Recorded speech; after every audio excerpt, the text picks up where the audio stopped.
This YouTube channel does not promote any violent, harmful, or illegal activities. All content provided by this channel is meant for an educational purpose only.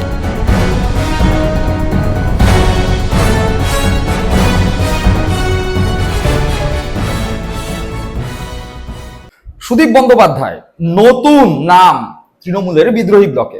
মালা রায় সুদীপ বন্দ্যোপাধ্যায় তৃণমূল কংগ্রেসের মমতা বন্দ্যোপাধ্যায়ের ঘনিষ্ঠ বৃত্তের অন্যতম ব্যক্তি। তারাও মমতা বন্দ্যোপাধ্যায়ের হাত ছেড়ে এই মুহূর্তে বিদ্রোহী তৃণমূল।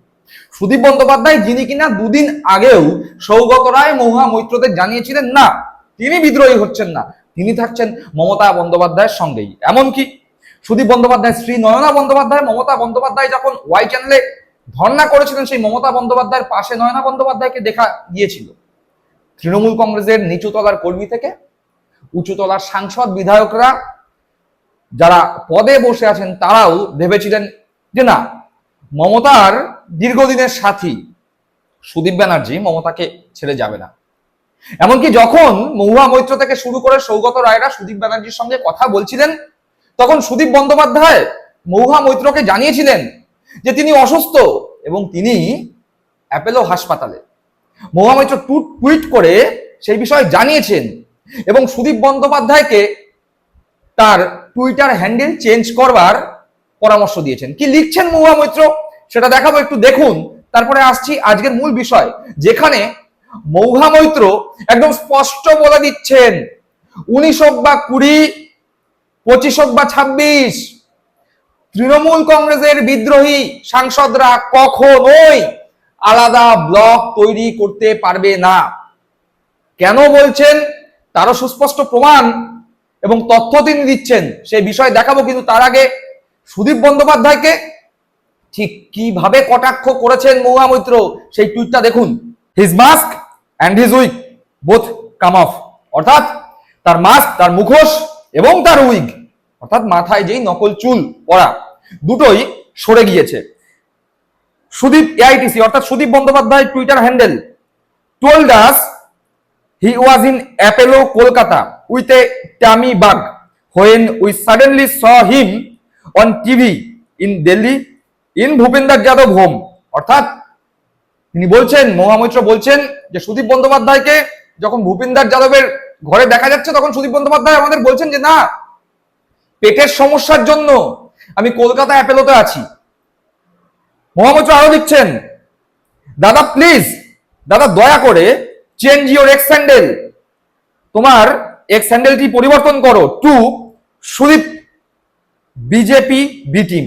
অর্থাৎ তৃণমূল কংগ্রেসের সাংসদ যিনি এই মুহূর্তে বিদ্রোহী হয়েছেন Sudip Bandyopadhyay Twitter handle @Sudip AITC, সেটাকে চেঞ্জ করে সুদীপ বিজেপি বি টিম এটাই চেঞ্জ করতে বলেছেন। অর্থাৎ তীব্র কটাক্ষ সুদীপ বন্দ্যোপাধ্যায়কে। পাশাপাশি তৃণমূল কংগ্রেসের এই মুহূর্তে বিদ্রোহী সাংসদ কারা কারা আছে, সবার আগে বিদ্রোহী হয়েছে কাকলি ঘোষ দস্তিদার, তার মানে কাকলি ঘোষ দস্তিদারকে দিয়ে শুরু।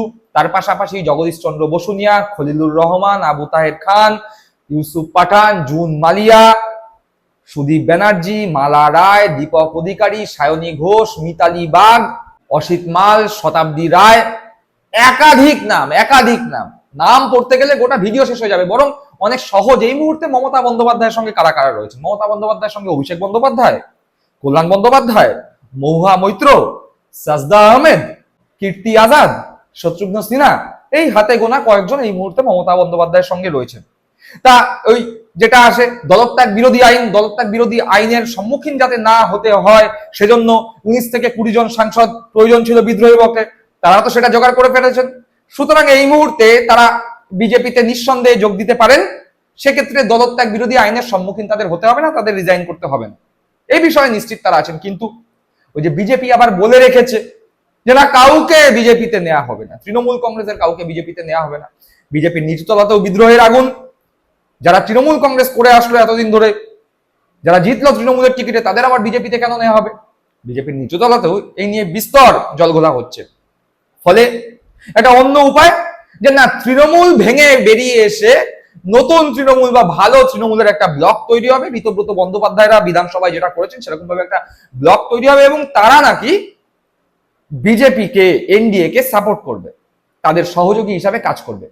এবং সেইখানে প্রথমে কাকলি ঘোষ দস্তিদারকে বিরোধী দলনেত্রী করা হয়েছিল, বা এই তৃণমূল কংগ্রেসের যে ভালো তৃণমূলদের সাংসদ একটা জোটবদ্ধ হয়েছিল, ব্লক তৈরি হয়েছিল, তার দলনেত্রী করা হয়েছিল কাকলি ঘোষ দস্তিদারকে। এবার সুদীপ ব্যানার্জি শেষে গিয়েও ওই ওস্তাদের মার শেষ রাতে সেরকম গিয়ে সুদীপ ব্যানার্জি এখন নাকি শোনা যাচ্ছে এই যে তৃণমূল কংগ্রেসের বিদ্রোহী ব্লক তার দলনেতা হবে, আর কাকলি ঘোষ দস্তিদার হবে চিফ হুইপ।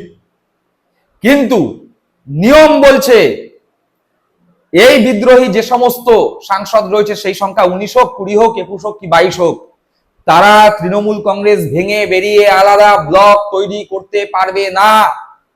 আইন বাধা দিচ্ছে, পারবে না আলাদা ব্লক তৈরি করতে। তাদের কাছে দুটো উপায়। এক, তৃণমূল কংগ্রেস থেকে ভেঙে যখন বেরিয়ে গেছো, তৃণমূল কংগ্রেসে যারা প্রত্যাবর্তন করতে চাইছো, মমতা বন্দ্যোপাধ্যায়, অভিষেক বন্দ্যোপাধ্যায়, তৃণমূল কংগ্রেসে যারা নেতৃত্ব আছে তাদের সঙ্গে কথা বলে যদি প্রত্যাবর্তন করতে পারো করো, অথবা রিজাইন।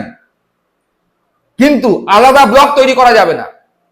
কি করতে হবে সেক্ষেত্রে? এই জোটবদ্ধ ভাবে হয় তুমি বিজেপিতে যোগদান করো, না হলে আলাদা ব্লক তৈরি করা যাবে না। কেন আলাদা ব্লক তৈরি করা যাবে না সে বিষয়েও মহুয়া মৈত্র টুইট করেছেন, এবং সেখানে আইন কি বলছে সেটা তিনি বলে দিয়েছেন। সেখানে বলা হচ্ছে, মহুয়া মৈত্র লিখছেন, ট্রেইটার টিএমসি ল মেকার্স, অর্থাৎ তৃণমূল কংগ্রেসের গদ্দার ল মেকার, অর্থাৎ সাংসদ যারা আছেন, ডোন্ট নো, জানে না ল, আইন, অর্থাৎ তৃণমূল কংগ্রেসের গদ্দার সাংসদরা আইনই জানে না।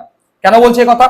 কনস্টিটিউশন 91st অ্যামেন্ডমেন্ট 2003, অর্থাৎ সংবিধানের 91তম যে সংশোধনী বা অ্যামেন্ডমেন্ট 2003 সালে হয়েছিল, সেটা removed provision for split or separate block, দল ভেঙে আলাদা ব্লক তৈরি করা বা দল থেকে আলাদা যাওয়ার যেই অনুমতি বা প্রভিশন ছিল সেটাই রিমুভ করে দিয়েছে সংবিধান। সেই যে সংবিধান এই ধরনের কার্যকলাপের যে একটা সুযোগ ছিল, সেই ব্যাপারটাকেই রিমুভ করে দিয়েছে সংবিধান থেকে, অর্থাৎ আইনেই নেই।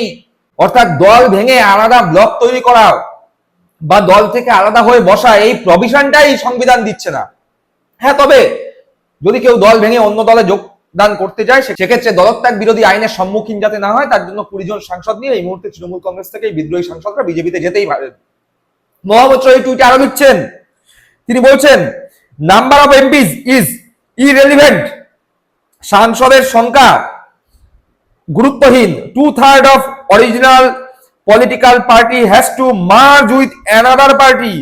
যদি 2/3 মানে 2/3 political party has to merge with another party, অন্য দলের সঙ্গে 2/3 সাংসদরা যদি মিশে যায় তাহলে আলাদা ব্যাপার। All 19 traitors needs to resign and contest on BJP ticket, অর্থাৎ 19 জন গদ্দার সাংসদের উচিত এই মুহূর্তে পদত্যাগ করা এবং বিজেপির টিকিটে লড়া। অর্থাৎ বোঝা যাচ্ছে কেন বললাম, কিসের জন্য বললাম, যে এই যে বিদ্রোহী যারা সাংসদ রয়েছেন তারা যতই 19 জন, 20 জন, 21 জন, 22 জন হোক না কেন, তারা আলাদা ব্লক তৈরি করে এনডিএ সমর্থন করতে পারবে না। হয় তাদের বিজেপিতে মিশে যেতে হবে, বাংলার মানুষের কাছে তাদের মুখের চিত্র পরিষ্কার হয়ে যাবে, বিজেপির নিচুতলার কর্মী সমর্থকদের কাছে তাদের মুখোশ উন্মোচিত হয়ে যাবে, বিজেপির নিচুতলার কর্মীরা বুঝতে পারবে যে যখন বলা হয়েছিল তৃণমূল কংগ্রেস থেকে কাউকে নেওয়া হবে না, বিজেপির তৃণমূলীকরণ হবে না, কিন্তু দেখা যাচ্ছে উপরতলার নেতারা বিজেপির তৃণমূলীকরণ করছে, বিজেপির তেই তৃণমূল কংগ্রেসের প্রতীকে জেতা সাংসদদের যোগদান করিয়ে। তাই এখন তারা পারছে না বিজেপিতে যোগদান করতে, আবার উল্টো দিকে আলাদা ব্লক তৈরির যে চেষ্টা সেটাও হয়তো মাঠে মারা যাবে। এখন দেখার আগামী দিনে সংসদে ঠিক কি হয়। দর্শক বন্ধুরা, আপনারা কি মনে করছেন অবশ্যই কমেন্ট বক্সে কমেন্ট করে জানাবেন। সকলে ভালো থাকবেন, সুস্থ থাকবেন। জয় হিন্দ, বন্দে মাতরম।